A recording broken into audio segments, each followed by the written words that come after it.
here, and are you still not subscribed to Matt's channel? Well, if you're not, hit the subscribe button because he's giving out free picks each and every week. Hope you have a good rest of your day.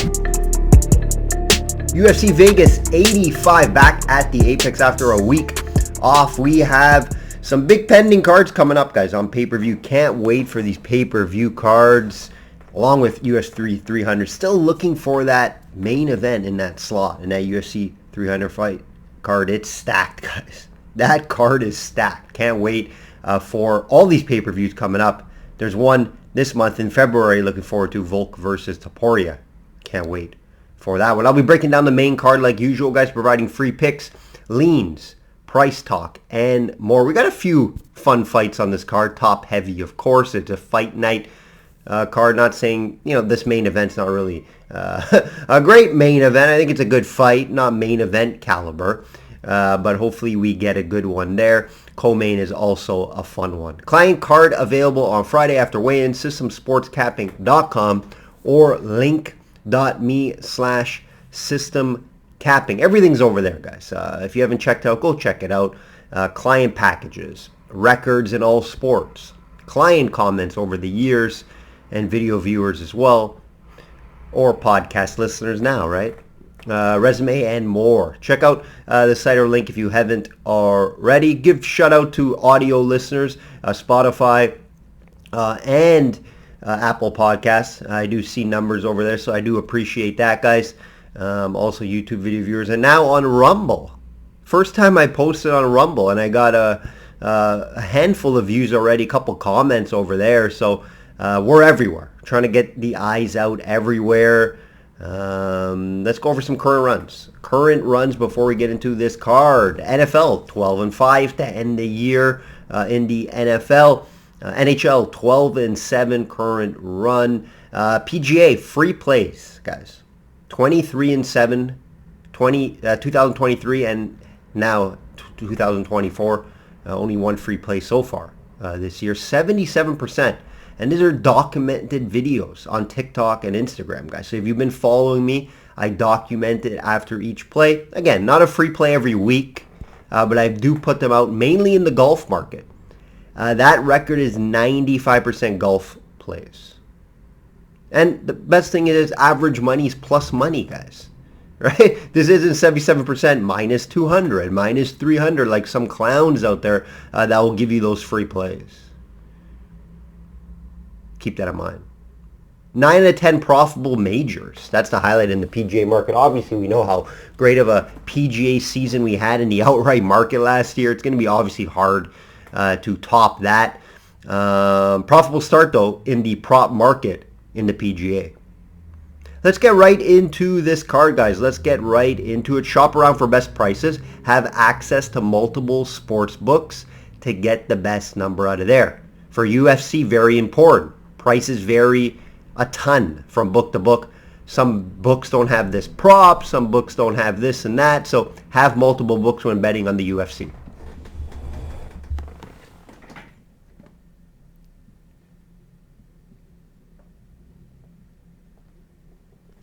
Let's get right into it. Main event. Dolise plus 137 versus Imamov minus 163. Interesting fight here. I do think it's good matchmaking. I do think it could be a very close fight. A main event caliber, no, but again, it's fight night. Keep that in mind, guys. This is a fight night card, right? I have this fight as more of closer to a pick'em. So right off the bat, I'm going to say there's value on Dolice. Right? If you shop around, you can also find some plus 140s out there. This is just an average line. This is a 5-round fight, keep in mind. Right? Imamov does have that experience in 5-rounds fights. Dolice doesn't. That's something to mention. He went 5 rounds with Sean Strickland. Dolice's never gone 5 rounds. Both are coming off losses. Imamov also, he's coming off a no contest and then a loss previous to that. He had no contest against Chris Curtis. Due to some headbutt clash or something illegal happened there. And both guys, when they move up in competition, that's when it seems to not go well.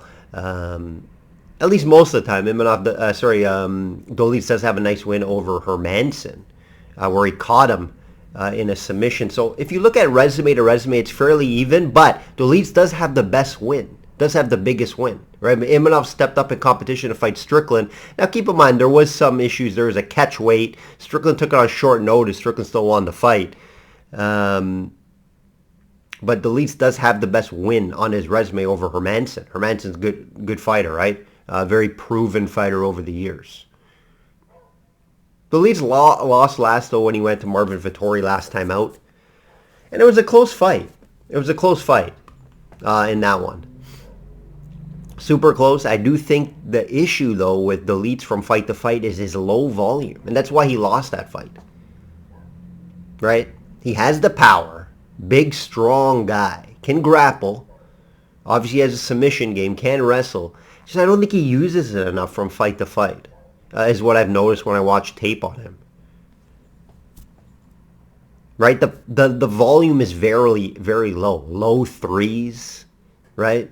And against Imamov, you're not going to want to just try to stand and bang with him, because Imamov will have the volume. He will have the movement. Very good striker on the feet. So Imamov I do favor in the striking category here.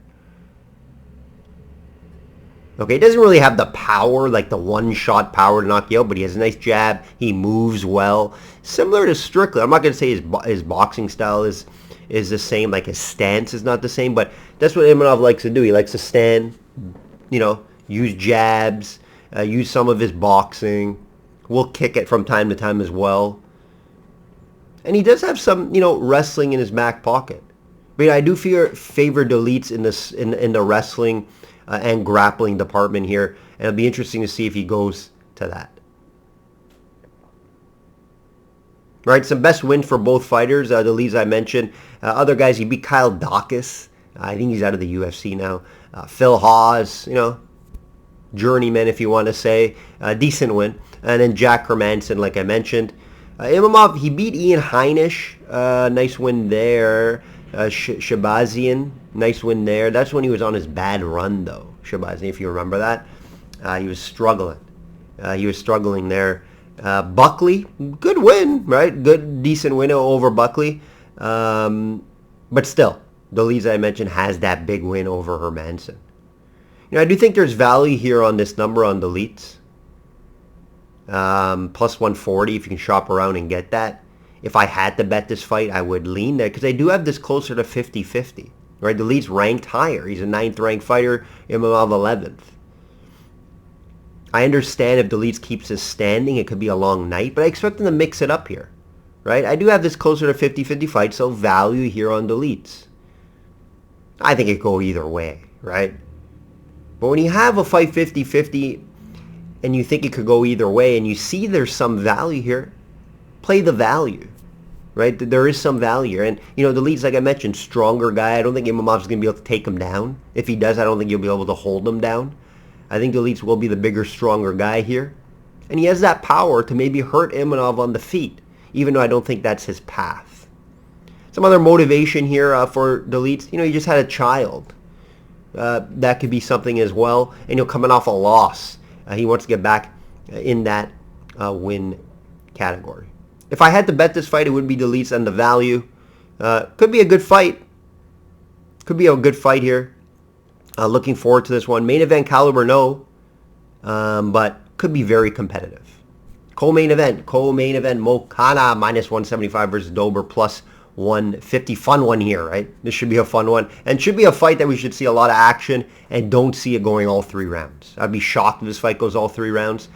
Both guys have fairly high volume at just under 5 significant strikes per minute. Both guys have some power. Dober, obviously more power. It does have the advantage there. But Mokan, I can see, using his jab well. He is solid on the feet, does have some power himself, but where he's going to have the advantages on the ground. Big grappling advantage here for Moicano. A high-level submission and jiu-jitsu game. Moicano has 10 submissions under his belt. Right, averages about 1.66 takedowns per 15. Dober's takedown defense is only at 58%, so that's a bit concerning. Right, anytime it's below 70, you can take the guy down. At ease. I'm not going to say Mokan is a wrestler.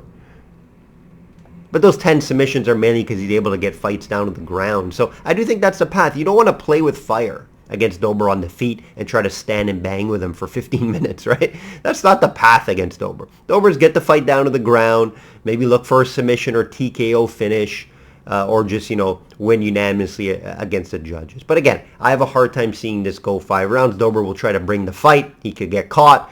He could get taken down.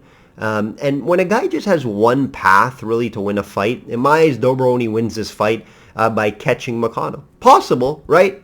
Of course he could. We've seen Dober catch guys in the past.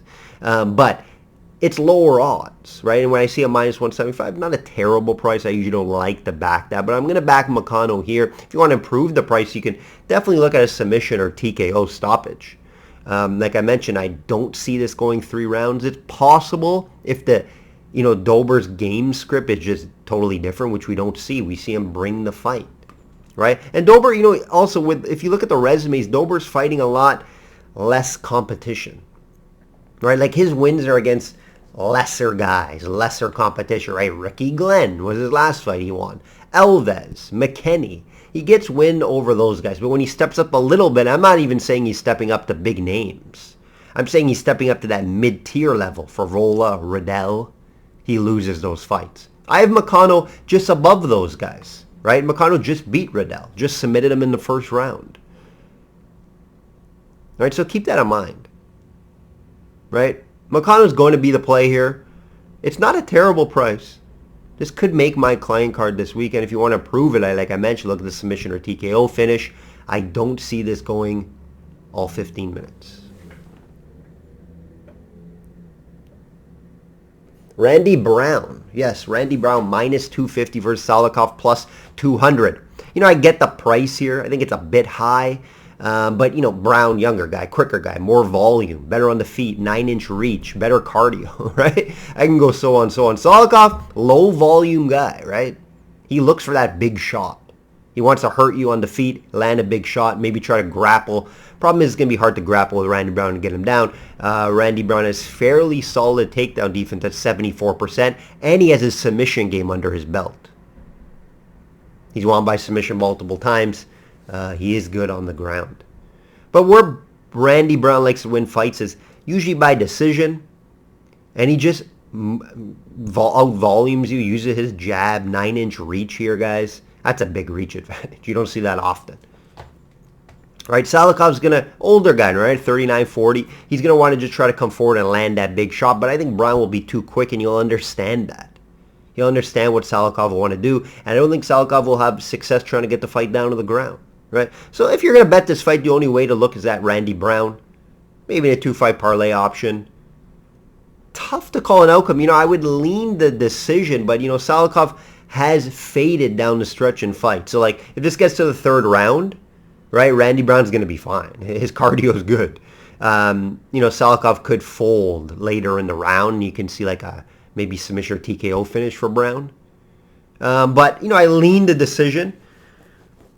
I think Brown just kind of picks him apart here in this one and avoids the big shot. So Randy Brown's going to have to be the play here. Silva minus 350 versus Araujo plus 270. Good fight here. Good fight here. Step up for Silva. And we want to see that step up for Silva. Right? Big price here on Silva. I get it. She is on a 10-fight win streak, which is impressive. 4-0 in the UFC. Now, it's very low-level competition, right? She's been beating guys like Belinda, Leonardo, Andrea Lee. She does have a win over Jasmine Jitsadivius, and we've seen her improve a ton. Now, that was back in 2022. I do think Jasmine's better now, but it's still a good win under her belt. Now, Araujo has been fighting the best girls, right? Coming off a big win over Jessica Maia. Maia, not an easy opponent, right? Maia fought for the title. Reba, she lost to, which was a bit concerning. Reba has a resurgence, though, as of late.